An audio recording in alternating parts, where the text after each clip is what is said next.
Journalist किसे कहा जाए? मैं कहता हूं जर्नलिस्ट दो तरह के होते हैं, आप भी ध्यान में रखिए। आप प्रेसिडेंट को लीड करते हैं, अपने राज्य को लीड करते हैं। जर्नलिस्ट दो तरीके होते हैं। एक जर्नलिस्ट जो पूरी तरह से काम करता है, जिसका घर किसी अखबार से मिले हुए पगार से चलता है, या वो खुद कहीं पे मालिक है, वो उसका पूरा व्यवसाय जो है वो इस पे बुना हुआ है। एक जर्नलिस्ट है। दूसरा जर्नलिस्ट है जो कहीं पे थोड़ा सा काम करता है। आ जाइए सरकड़ी सर, सामने आइए, आप जरा लेट हो गए, आ जाइए।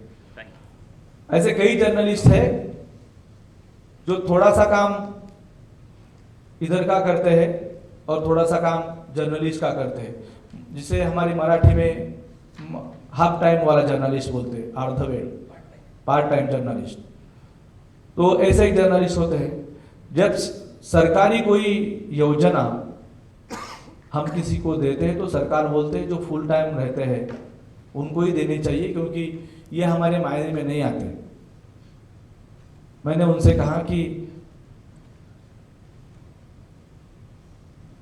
एक घर में एक माँ है और उस माँ के 2 बच्चे हैं, तो माँ कभी कहती है क्या कि ये बच्चा मेरिट वाला है और ये बच्चा कम मेरिट वाला है तो मैं इससे प्यार नहीं करूंगी, इससे प्यार करूंगी? हर कोई संगठन का ऐसे ही है। हमारे लिए तो सारे जर्नलिस्ट है, हमारे लिए तो सारे भाई है, हमारा तो काम है सबको हेल्प करने का। तो अभी वो चल रहा है और मुझे पता है कि वो 10,000 कार्ड हमें देंगे ही देंगे, जहां पे हम हेल्थ के इशू पे लेके काम करेंगे। मैं आपको अभी बता रहा हूं कि 5 जो सब्जेक्ट है उसके बारे में बता रहा हूं हम क्या करने जा रहे हैं। ये देखो, सारे सब्जेक्ट, सारी बातें 2 तरह के होते हैं। एक बात होती है जो सरकार की तरफ से लेने का है और दूसरी बात होती है हम खुद करने का है। हम सरकार को बोलेंगे ये करो, अगर नहीं किया तो हमारे मुट्ठी में इतना दम है कि वो हम खुद कर लेंगे। लेकिन आप सारे अपने अपने राज्य के सरदार हैं और आप इस तरह से आपको रहना चाहिए, आप इस तरह से इस मूवमेंट में आना चाहिए कि ये मूवमेंट मेरा है। मैं संदीप काले हूँ, मैं पिंजारी हूँ, मैं नदवी साहब हूँ, ये बोल के आप सबको काम करने का है तो ये काम आगे जाएगा। और हमारे मराठी में कल्प वृक्ष की कहानी मेरी मम्मी मुझे बचपन में बता देती थी कि हम एक कल्प वृक्ष के नीचे बैठे हैं और जिसे जो मांगा जाए वो मिल जाता है। लेकिन एक हमारे अंदर अलग सा निगेटिव वाला आदमी बैठा रहता है और वो बाद में बोलता है अरे मैं जिस वृक्ष के नीचे बैठा हूँ उसके ऊपर कहीं भूत भीत तो नहीं है और वो आएगा तो मुझे मार डालेगा, और भूत भी आ जाता है उसको मार देता है। बात ऐसी है कि हमें पॉजिटिव थीम लेके ये काम करने का है। मैं हेल्थ के बारे में बात कर रहा हूं, ये सरकार की बात है। दूसरी बात, हमने एक सेल बनाया है। अभी मुंबई में आज 8 लोग हैं जो पूरी तरह से ट्रीटमेंट ले रहे हैं हेल्थ को लेके। हमने एक हेल्थ कक्ष बनाया है, उसका बंदा भी आएगा जो फुल टाइमर नेवी में था एक अधिकारी के रूप में, लेकिन अभी वो full time voice of media का मेडिकल सेल का चीफ बोल के काम देखता है। आज मुंबई में 8 पत्रकार ऐसे हैं जो अलग अलग हॉस्पिटल में इलाज उनका हो रहा है, मुफ्त में इलाज हो रहा है। कौन सा भी हॉस्पिटल में हो, हम जर्नलिस्ट के लिए कोई पैसा नहीं देंगे, ये हमने मुहिम ले ली है, क्योंकि पैसा ही नहीं रहता तो कहां से पैसा देंगे। तो इसीलिए वो भीमेश काम करता है, भीमेश आएगा और आपसे उसके बारे में बात करेगा। मेरा हर मिशन, मेरा एक तरफ सरकार का है और एक तरफ हम कर रहे हैं, वो चालू है, काम हो रहा है और हम किसी को दिखाने के लिए कुछ भी नहीं करेंगे। संदीप काले ने ये मूवमेंट खड़ा किया है, संदीप काले को कुछ भी नहीं चाहिए। संदीप काले सिर्फ लोगों का आशीर्वाद लेना चाहता है, लोगों के दिल में जाके कुछ देखना चाहता है। संदीप काले का जन्म जिस जर्नलिज्म के लिए हुआ है, उस जर्नलिज्म में काम करने वाला हर आदमी, उसका परिवार अच्छा सा रहना चाहिए, ये हमारा मिशन और विजन है, और इसको ही लेके हम काम करने वाले हैं। ये बात हो गई हेल्थ की। दूसरी बात, मैंने आपको कहा था स्किल के बारे में।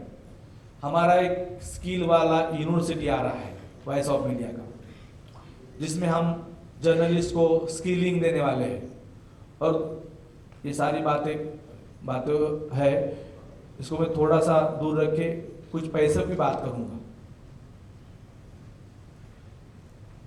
मुझे हर किसी ने कहा कि इसका कुछ फीस रखना चाहिए। कि हम जर्नलिस्ट अगर है तो जर्नलिस्ट में यहाँ पार्टिसिपेट होने के लिए कुछ फीस रखना चाहिए, मुझे हर किसी ने कहा। मैंने कहा ठीक है, चलो ट्राई करते हैं। तो किसी ने कहा कि नहीं यार, जर्नलिस्ट पैसे नहीं देते, ये नहीं देते, वो नहीं देते। मैं सोच रहा था, उतने में एक हादसा हो गया हमारे एक डिस्ट्रिक्ट में, उल्लाने में हादसा हुआ। तो आ जाइए आप ऊपर आ जाइए। तो बुल्ढाने के सारे जर्नलिस्ट एक जगह आ गए। उन्होंने 3 दिन में 3 लाख रुपए इकट्ठा किया और वो जर्नलिस्ट के घर में जाके दे दिया। एक जर्नलिस्ट गुजर गए थे एक्सीडेंट से। मैंने सोचा हम 1000 रुपए किसी से फी ले 2 साल भर की, तो भी ये जर्नलिस्ट जिस तरह से काम करते हैं, ये जर्नलिस्ट जिस तरह से इन्होंने काम किया है, तो इनकी ताकत अलग है। तो फीस क्यों ले। हमने ये कहे कि ये फीस का सब्जेक्ट ही छोड़ दिया। हम किसी चीज़ के लिए कोई भी फीस नहीं लेते कहीं पे भी। ये बात हो गई। हेल्थ के बारे में बोल रहा था, स्किलिंग के बारे में बोल रहा था। स्किलिंग की यूनिवर्सिटी हम आ रही है, क्योंकि हर किसी को अलग तरह से जिंदगी को देखने का नजरिया मिल जाता है जब कोई हम अच्छी सी चीज सीखते हैं। पत्रकारों के घर का सब्जेक्ट था, जो पत्रकार के घर है। यहाँ मुझे पता नहीं कितने को खुद का घर है, लेकिन मैं मुंबई में हूँ, मेरा खुद का घर नहीं है। मैं किसी के घर, किराए के घर में रहता हूँ। तो ऐसे हमारे डिस्ट्रिक्ट में देखा कि कितने लोग हो गए जिनको घर नहीं है। हम जहाँ जाकर मीटिंग लेते हैं तो पता चला कि 80% लोगों को घर नहीं है और 20% लोगों को घर है। वो किसी के पिताजी के घर में रहते हैं, कोई भाई के घर में रहता है, कोई अपना पुराना घर है वहां पे रहता है। तो हमने अभी तय कर लिया है कि महाराष्ट्र में एक डिस्ट्रिक्ट में 100 घर बनाएंगे, 100 घर। और वो घर किस तरह से रहेगा, केंद्र सरकार कुछ मदद करेंगे, राज्य सरकार कुछ मदद करेंगे, और जो जिसको घर मिलने वाला है वो थोड़ा सा मदद करेगा। मतलब 5-6 लाख में उसको वहां रहने के लिए घर मिलेगा। इसका पूरा प्लान हमने तैयार किया है और मुझे पता है कि जून जुलाई में पूरा होने वाला है। ये मैं सब इसलिए बता रहा हूँ कि आपके राज्यों में भी हमें ये करने का है। ये घर का होगा। और मेरा ऐसा है कि मैं जो बात ठान लेता हूँ तो मुझे भगवान भी आया तो मैं जब तक नहीं होती मैं शांत नहीं बैठा हूँ, ऐसा नहीं आता।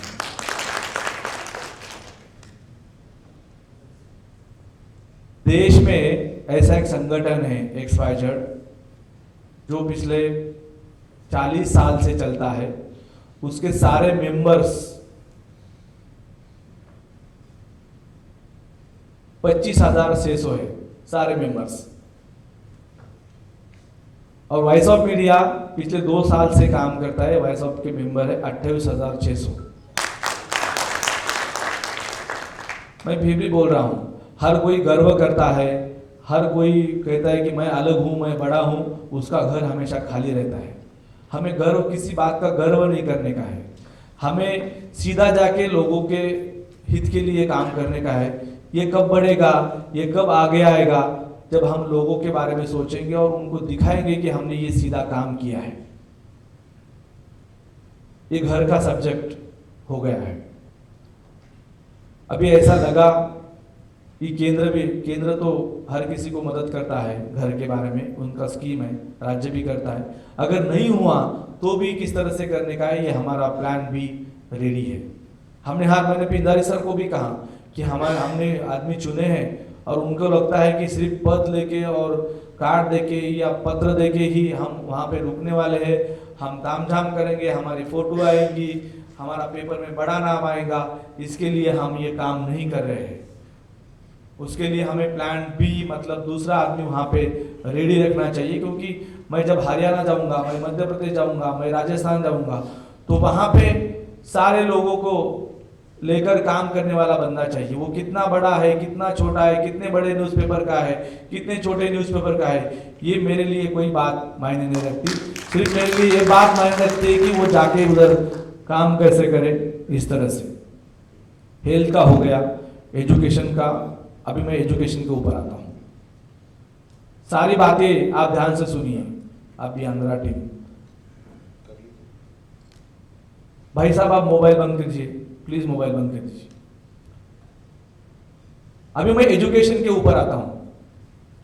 हमने महाराष्ट्र में क्या किया, मैं बार बार इसलिए बोल रहा हूं हमने महाराष्ट्र में क्या किया, क्योंकि आपको जाके उधर वो काम करने का है, एजुकेशन के लिए काम किया गया।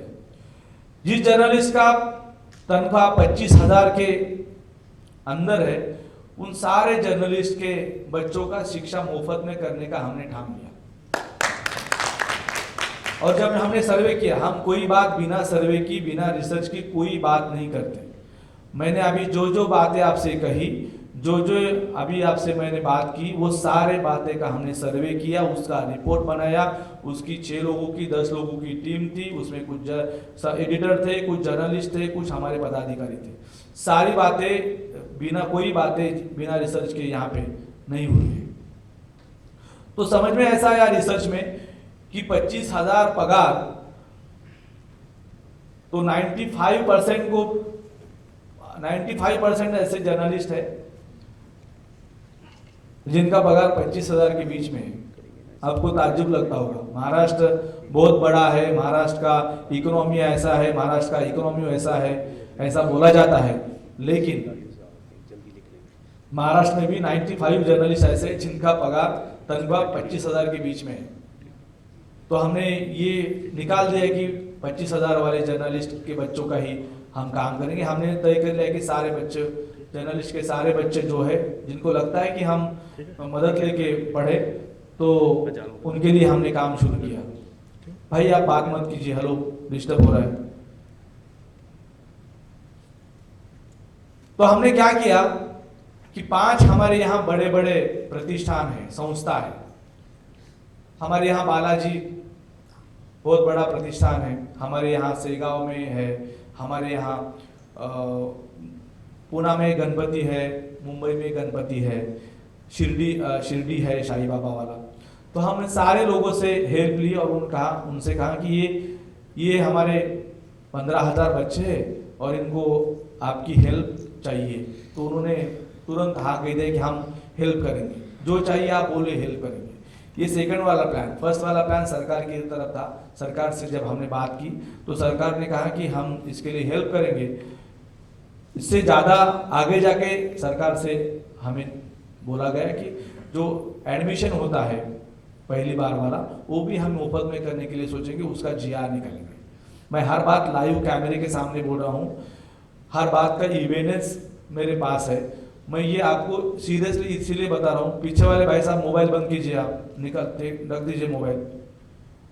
2 दिन से आप यहाँ ट्रैवल करके आ रहे हैं, प्लीज़ मोबाइल में मत ध्यान दीजिए, कुछ सुनिए। हमें कुछ अलग करने का है, कुछ देखने का है, इसलिए हम ये काम कर रहे हैं। आप मोबाइल में रहेंगे तो कुछ भी नहीं मिलने वाला है। तो ये एजुकेशन की बात हुई। हमारे यहाँ हमने पूरे सारे फॉर्म बांट दिए, जिनको जिनको चाहिए वो सब आ गए हैं। उसमें उन्होंने क्या हेल्प चाहिए उसके बारे में उस फॉर्म में लिखा है, और वो सारे फॉर्म हमने भर के हमारे ऑफिस में रख दिए। उसके ऊपर अभी काम चल रहा है। हेल्थ के लिए हो गया, एजुकेशन का भी हो गया। अभी सेवानिवृत्त के बारे में क्या करना चाहिए, जो रिटायर आदमी होता है उसके बारे में क्या करना चाहिए, इसका रिसर्च हमारा चल रहा है, उसके ऊपर भी काम चल रहा है। ये हमारे 5 मिशन है और हमारा जो विजन है मैंने आपको बताया है। ये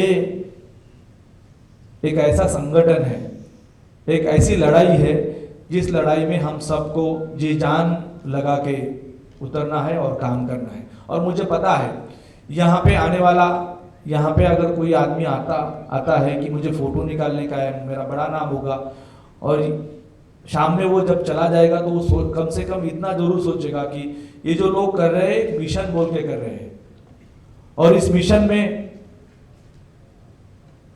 हमें इनका साथ देना चाहिए। ये जब आपके दिल से अंदर से आवाज आएगी तो मैं बोलूँगा, मुझे पता चलेगा, मैं समझ लूँगा कि संदीप काले की आवाज़ आपके दिल तक पहुँच गई है।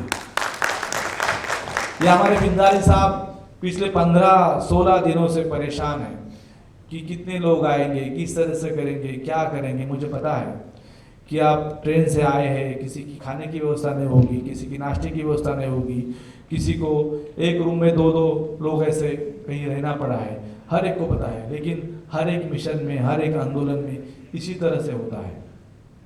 हम जब कारपोरेट वाले बनते हैं, हाँ बोलिए। सर आपने भी बहुत सारी बातें हेल्थ वगैरह में किया है। मेरा नाम सद्दाम अली है और मैं ईटीवी न्यूज़ 18 और मैं डायरेक्टर रहा हूँ। बहुत सारे प्रोग्राम डायरेक्ट किए मैंने और 5,000 से ज़्यादा मैंने डॉक्यूमेंट्री बनाई है, टॉक शो वगैरह। अभी इसके लिए जो वॉइस ऑफ मीडिया है, इसमें आप ऐसा क्या करने वाले हैं जो बड़े चैनल हैं और जो छोटे, जो भी आपने बताया कि 25,000 जिनकी सैलरी है, उनको बिल्कुल रात में क्या सुबह एक मेल आता है, उनको निकाल दिया जाता है। उसके लिए वॉइस ऑफ मीडिया क्या करने वाला है? क्योंकि ये एक बात हुई। दूसरी चीज क्या है, जो रिपोर्टर्स होते हैं उनको ऊपर क्या है, वो कोई भी केस चढ़ जाता है, उनके पास पैसे नहीं होते कि वो केस लड़े। उसके लिए वॉइस ऑफ मीडिया क्या करने वाला है? तो कुछ ऐसे मुद्दे हैं जिसपे बहुत ज्यादा जोर देने की जरूरत है, जिसको लेकर के मैं जो मीडिया के जो पर्सन हैं, खास करके रिपोर्टर जो फील्ड में। आपका पहला सवाल क्या था कि एक दिन में नौकरी से निकाल जाता है? जो बड़े मीडिया, मैं समझ में आया आपका पहला सवाल समझ में आया। आपका दूसरा भी मुझे भी पता है वो। मैं तो इस दोनों पे आपको बहुत बरोबर है। दो सवाल के मैं आपको जवाब देता हूँ। आपका सवाल समझ में आया। इनका पहला सवाल था एक दिन में अखबार से निकाला जाता तो क्या करेंगे। हमने बारामती में एक प्रोग्राम लिया, सारे जर्नलिस्ट वहाँ पे आए थे। हमारे महिला संगठन के जो संगठक है, केंद्रीय संगठक सारिका जी मोहत्रा स्टेज पे आई है, वो भी वहाँ पे थी।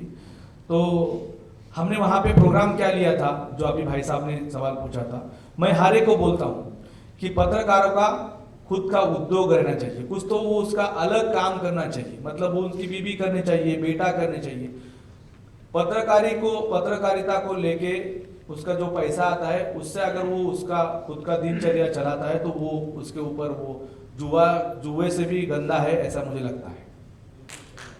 ये स्थिति सबकी हुई है। भाई साहब ने अभी जो खड़ा किया था सवालों में, आगे जाके वो बताने वाला था, लेकिन उन्होंने फ्लो में बोल दिया तो मैं बोल देता हूँ।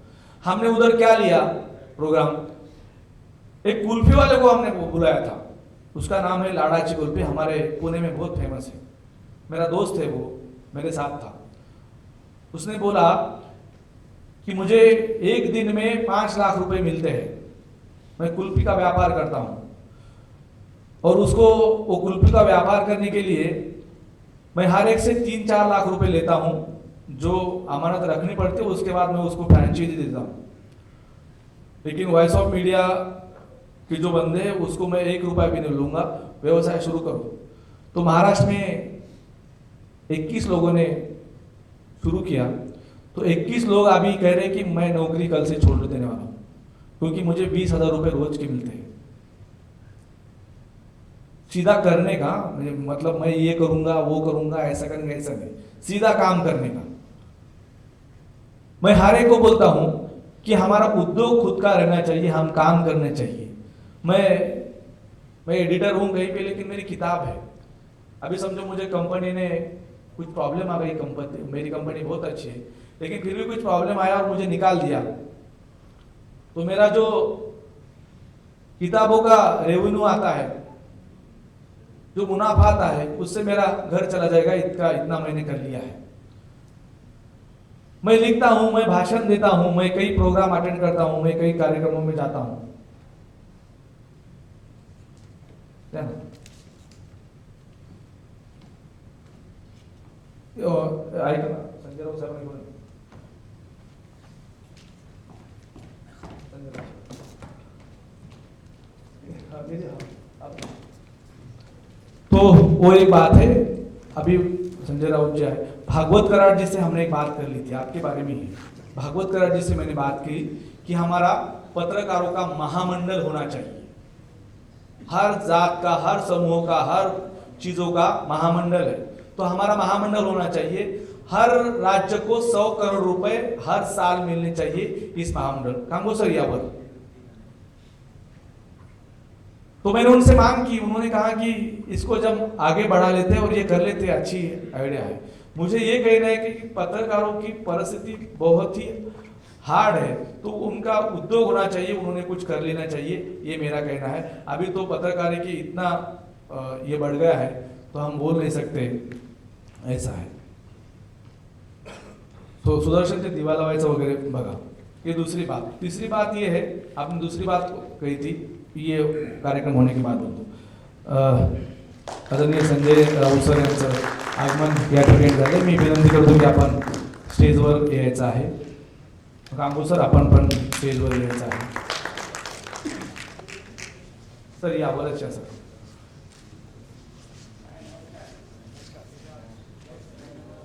मी राऊत सरांना विनंती करतो की आपण स्टेजवर यायचे.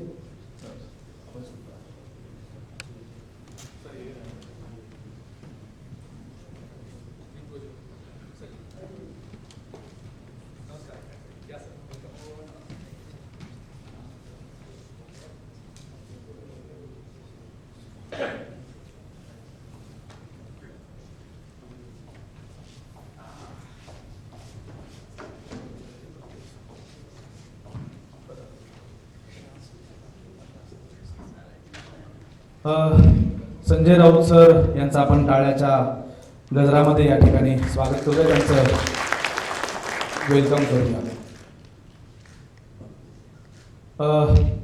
आदरणीय राऊत सर जी को कौन नहीं जानता, ऐसा है. जो पत्रकार है और खासदार है, और जो लड़ाई लड़ते हैं वो दिल से लड़ते हैं. जो अभी वॉइस ऑफ मीडिया पत्रकारों के लिए जो लड़ाई लड़ रहा है, वो जिस तरह से लड़ रहा है, वो उनकी एक अलग सी लड़ाई है, और मुझे वो बहुत अच्छे लगते हैं. मैं उनका एडिटर होकर भी क्यों फैन हूँ, क्योंकि वो जो चीज़ दिल में थाम लेते वो करते हैं. तो मैं यहाँ उनका स्वागत करता हूँ, आदरणीय संजय राउत जी का. सर, आपको बोला है, फिर भी 1-2 मिनट में बोलता हूँ, फिर आपका भाषण हम सुनेंगे, आपके हाथों से उद्घाटन भी हम करने वाले हैं. सर, ये वॉइस ऑफ मीडिया महाराष्ट्र के 20 जर्नलिस्ट एक जगह आए, उन्होंने वॉइस ऑफ मीडिया शुरू किया. ये वॉइस ऑफ मीडिया क्यों शुरू हुआ, तो जर्नलिस्ट के बच्चों के शिक्षा का जो गंभीर सवाल यहाँ पे, इसके लिए शुरू हुआ. पत्रकारों के घरों के लिए ये वॉइस ऑफ मीडिया शुरू हुआ. पत्रकारों के स्किलिंग के लिए वॉइस ऑफ मीडिया शुरू हुआ. पत्रकार जो जब रिटायर होते हैं तो क्या करना चाहिए, उसके लिए वॉइस ऑफ मीडिया शुरू हुआ. और उसके पत्रकार, कई जगह ऐसा होता है कि नौकरी से निकाला जाता है, कई जगह ऐसा होता है कि अखबार बंद हो जाता है. तो वो पत्रकार किस तरह से उद्योग या दूसरे कामों में इंटरेस्ट लेके अपना गुजारा करेगा, अच्छा सा गुजारा करेगा, आपके बच्चों को पढ़ाएगा, इसीलिए वॉइस ऑफ मीडिया स्टार्ट हुआ है. और सबसे बात, पत्रकारिता की तरफ देखने का नजरिया बदलना चाहिए, इसीलिए वॉइस ऑफ मीडिया ये स्टार्ट हुआ है. मैं यहाँ पे दिव्या जी को विनती करता हूँ कि आप संजय राउत सर का यहाँ पे स्वागत करो. दिव्या जी.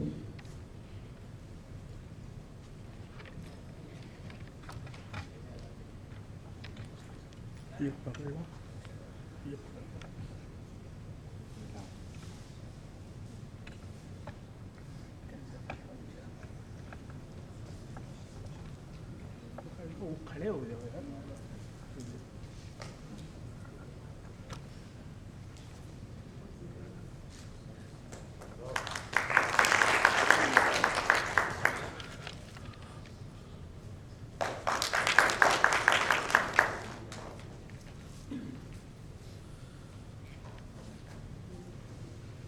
मैं राउत सर से बात करता हूँ, क्या वो आपसे बात कर ले।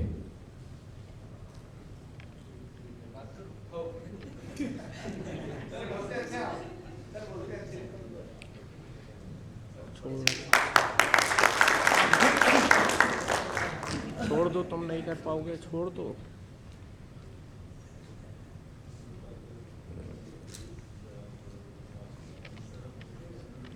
वॉइस